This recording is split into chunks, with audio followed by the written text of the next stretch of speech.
begging our leaders, please surrender. Stop the airstrikes. We can't take this anymore. Our lives are shattered.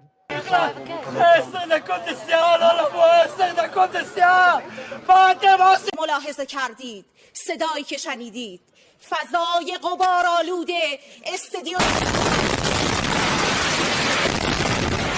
மீசான் டிவியின் தமிழ் பேசும் உறவுகளை அன்போடு வரவேற்றுக் கொடுக்கிறோம். இன்றைய இந்த பதிவுல ஈரான் இஸ்ரேலுக்கு இடையிலான யுத்தம் அடுத்த கட்டத்தை அடைஞ்சிருக்குது.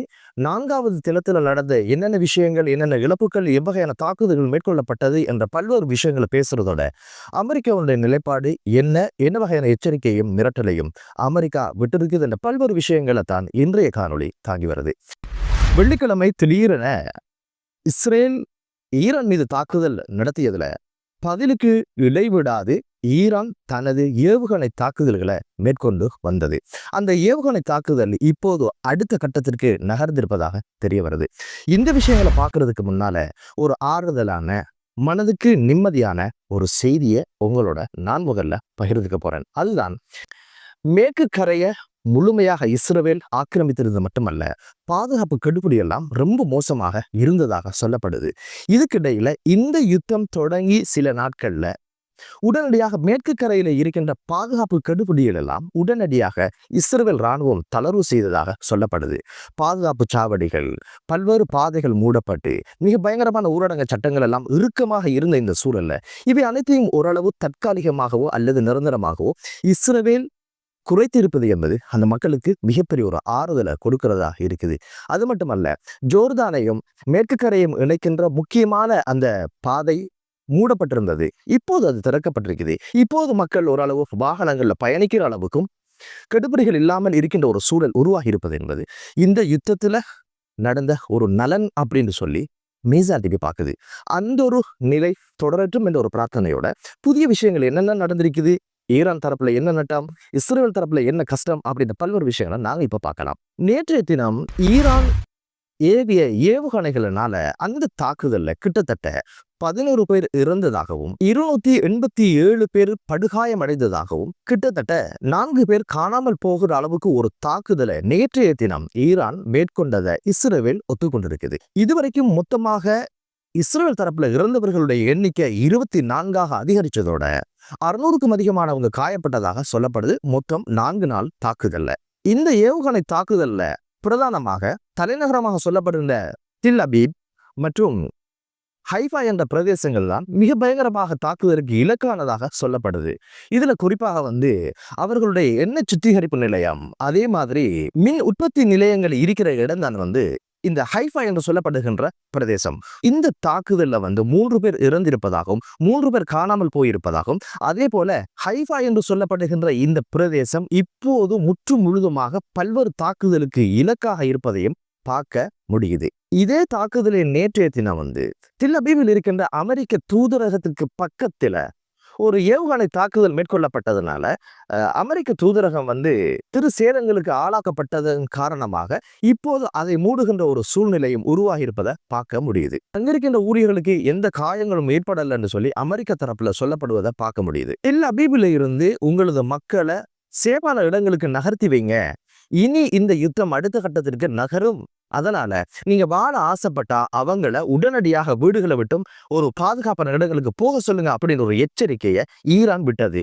ஈரானுக்கு ஏன் அந்த அக்கறை அப்படின்னு கேட்டீங்கன்னா, அதே தினத்துல இஸ்ரேல் உடனடியாக தஹ்ரான்ல இருக்கின்ற குடியிருப்பு வாசிகளை எங்கேயாவது பத்திரமாக நீங்க அனுப்பி வைங்க அப்படின்னு ஒரு விஷயத்த சொன்னது மட்டுமல்ல, அதுக்கான தாக்குதல் நாங்கள் மேற்கொள்ள போறோம் ஒரு எச்சரிக்கை விட்டதனால ஈரான் பதிலுக்கு சொன்னது, உங்களுடைய தலைநகரத்தில் இருக்கிறவங்களை பாதுகாப்பா வைத்து வாழ ஆசை இருந்தா அனுப்பி வைங்க அப்படின்னு ஒரு எச்சரிக்கையும் விட்டதை பார்க்க முடிந்தது. அதே போன்று இஸ்ரேல் என்ன பண்றாங்கன்னா, நேற்றிரவு அரச ஒளிபரப்பு கூட்டுத்தாபனத்துல ஒரு லைவ் டெலிகாஸ்ட் நடந்து கொண்டிருக்கும் பொழுது அதை ஒரு பெண்மணி தொகுத்து வழங்கி கொண்டிருக்கிற அந்த சந்தர்ப்பத்துல அந்த நிலையத்தை மையப்படுத்தி அந்த நிலையத்தை இலக்கு வைத்து இஸ்ரேல் ஒரு தாக்குதலை நடத்தியதை பார்க்க முடிந்தது. அதில் எத்தனை பேர் இறந்தார்கள், கொல்லப்பட்டார்கள் என்ற செய்திகள் இதுவரைக்கும் ஈரான் தரப்புல சொல்லப்படல. அதே போன்று வரலாற்றின் முதல் தடவையாக இஸ்ரேல் இப்னு ஊரியூன் என்று சொல்லப்படுகின்ற சர்வதேச விமான நிலையத்தினுடைய அனைத்து சேவைகளையும் ரத்து செய்திருப்பதாக அறிய கிடைக்குது. அது தொடங்கி பல ஆண்டுகளாக பயணிக்கிற இந்த சந்தர்ப்பத்தில் அதனுடைய வரலாற்றில் ஒரு நாள் கூட அந்த சேவையை அது நிறுத்தியதில்லை. ஆனால் இந்த தாக்குதல்ல இந்த விமான நிலையம் மூடப்பட்டதாகவும் இப்படி மூடியதன் காரணமாக இப்போது இஸ்ரேல் நாட்டினுடைய பிரஜைகள் பல்வேறு அசௌகரியங்களை எதிர்நோக்கி இருப்பதாகவும் வெளிநாடுகளில் வாழுகின்ற கிட்டத்தட்ட 2 லட்சத்துக்கும் அதிகமான இஸ்ரவேலர்கள் இப்போது பாதிப்புக்குள்ளாக்கப்பட்டதாகவும் சங்கடத்துக்குள்ளாக்கப்பட்டதாகவும் தெரிய வருது. இது கிட்டத்தட்ட 30ஆம் திகதி வரைக்கும் இந்த விமான நிலையத்தை மூடி இருக்கிறதாக செய்திகள் வருது. இதுக்கான காரணம் என்ன அப்படின்னு பாத்தீங்கன்னா, உள்நாட்டில இருந்து இஸ்ரவேலர்கள் யாரும் வெளிநாடுகளுக்கு சென்று விடக்கூடாது என்பதுதான் அவர்களோட குறியாக இருக்கிறது. காரணம் என்னடா, இஸ்ரவேல் என்ற நாட்டை உருவாக்கியது வெளிநாட்டில் இருக்கின்ற யூதர்களை பணம் கொடுத்து, சல்லி கொடுத்து, விசா கொடுத்து, பல்வேறு வசதி வாய்ப்புகளை கொடுத்து தான் அவங்களை இங்க கூட்டி அமர வச்சாங்கன்றது கடந்த காலத்துல நமக்கு தெரிஞ்ச ஒரு வரலாறு.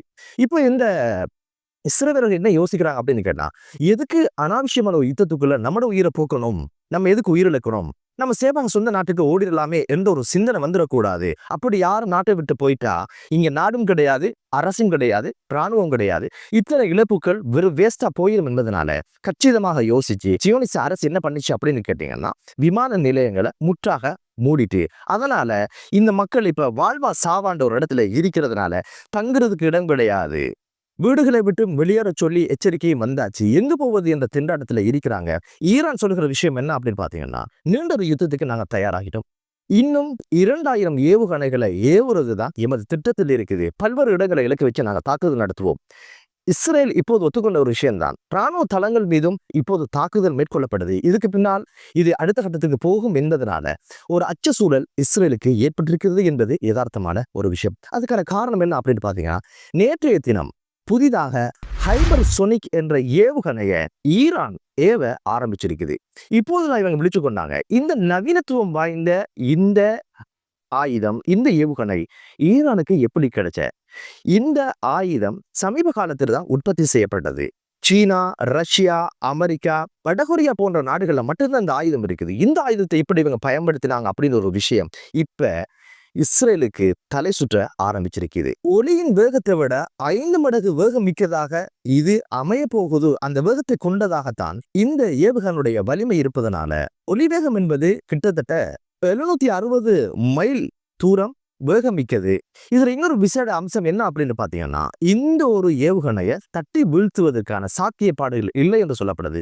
இதற்கு முன்னால் பயன்படுத்தப்பட்ட ஏவுகணைகள் இந்த வேகத்தை உடையது அல்ல. இப்ப இந்த யுத்தம் அடுத்த கட்டத்துக்கு நகருது என்பதனால வாழ்க்கையின் மீது ஆசை கொண்ட யூதர்களுக்கு இப்போது மரண பயம் ஏற்பட்டிருக்கிறது என்பதுதான் உண்மையான விஷயம், யதார்த்தமான ஒரு விஷயம். அமெரிக்காவுடைய நிலைப்பாடு என்ன அப்படின்னு பாத்தீங்கன்னா, தோமஸ் ஹண்டர் என்று சொல்லப்படுகின்ற ஒரு யுத்த கப்பலை மத்திய கிழக்கு நாடுகள்ல இப்போது நங்கூரமிட்டு இருக்கிறத பார்க்க முடியுது. இது சம்பந்தமா அவங்க என்ன சொன்னாங்க அப்படின்னு கேட்டீங்கன்னா, 2 மாதங்களுக்கு முன்னாலே அந்த யுத்த கப்பல் வந்தாச்சு, நிச்சயமாக இஸ்ரேலுக்கு தேவையான பாதுகாப்பை நாங்க கொடுப்போம், அது மட்டுமல்ல ஈரானுடைய ஏவுகணைகளை நாங்க தட்டி வீழ்த்துவோம், அது மட்டுமல்ல இன்னும் தேவைப்பட்டால் பல்வேறு யுத்த கப்பல்களை நாங்க மத்திய கிழக்கு நாடுகளுக்கு நகர்த்துவோம் அப்படின்ற ஒரு விஷயத்தை எச்சரிக்கையாக சொல்லியிருக்கிறது.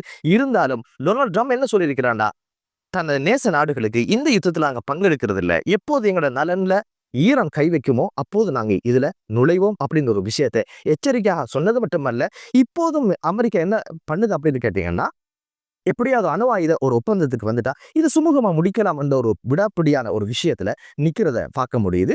இதுல என்ன நடக்குது அப்படின்னு கேட்டீங்கன்னா, அமெரிக்கா ஏதோ ஒரு மிரட்டலை விட்டு கொண்டே இருக்குது. நேற்றைய தினம் ஒரு அறிக்கையை விட்டிருந்தாங்க. அதுதான் ஈரானுடைய அதிபர் அலி ஹாமினிய இஸ்ரேல் படுகொலை செய்வதற்கான திட்டமும் இருக்கிறது. இவங்களுடைய இந்த ஆபரேஷனுடைய இலக்கே முக்கியமான பதவிகள் இருக்கின்றவர்களை படுகொலை செய்வதுதான். அதற்குமே பல்வேறு இராணுவ தளபதிகளையும் விஞ்ஞானிகளையும் கொண்டுட்டாங்க.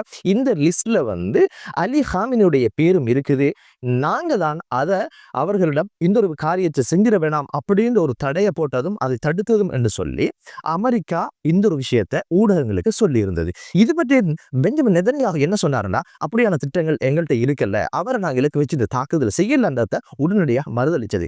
உண்மையிலே இஸ்ரேல் சொல்வது உண்மையாக இருந்தால் அமெரிக்கா ஏன் இப்படியான ஒரு பொய்யை சொல்ல வேண்டும், அல்லது அமெரிக்கா சொல்வது உண்மையாக இருந்தால் ஏன் இஸ்ரேல் அதை மறுக்க வேண்டும்? இதனால் ஈரான் தமது கோரிக்கைக்கு அடிபணியலாம், அச்சத்தால் பாதுகாப்பு கருதி தம் பக்கம் சாயலாம் என்ற ஒரு யுக்திக்காகத்தான் இந்த ஒரு விஷயத்தை கசிய விட்டிருக்கிறாங்க என்பது மீசா டிவியினுடைய பார்வை. என்னதான் இருந்தாலும் இப்போது இஸ்ரேல் என்பது வரலாறு காணாத அளவுக்கு பல்வேறு பயமும் அச்சமும் இழப்புகளையும் அது சந்தித்து வருகிறது என்பது உண்மை. என்றாலும் ஈரானில் ஏற்பட்டிருக்கின்ற நட்டங்கள் என்பது இஸ்ரேலில் அந்த நட்டங்கள் எதுவும் ஏற்படல என்பதுதான். என்னதான் இருந்தாலும் ஈரான் தனிமையில இந்த யுத்தத்தை எதிர்கொள்வது என்பது மிக முக்கியமான ஒரு அம்சமாக பார்க்கப்படுது. என்னதான் இருந்தாலும் இது இஸ்ரேலுக்கு ஒரு பின்னடைவையும் பாதிப்பையும் ஏற்படுத்தியிருக்கிறது என்பது தெரிகிறது. இந்த யுத்தத்தின் காரணமாக இப்போது பலஸ்தீன மக்கள் ஓரளவு நிம்மதியாக பெருமுச்சூடுவதை பார்க்க முடியுது. மத்திய கிழக்கு நாடுகளிலே அமைதி திரும்பட்டும் என்று கூறி, அது பொருளாதாரத்தில் மிகப்பெரிய ஒரு இழப்புகளை உண்டு பண்ணாமல் இருக்கட்டும் என்று கூறி, அதே போன்று நிரந்தரமான ஒரு அமைதி கசாவிலே திரும்பட்டும், அந்த மக்களும் இயல்பு நாள் வாழ்க்கைக்கு திரும்பட்டும் என்று கூறி மற்றொரு காணொலியிலே உங்கள் அனைவரையும் சந்திக்கும் வரை விடைபெறுகிறேன். நன்றி.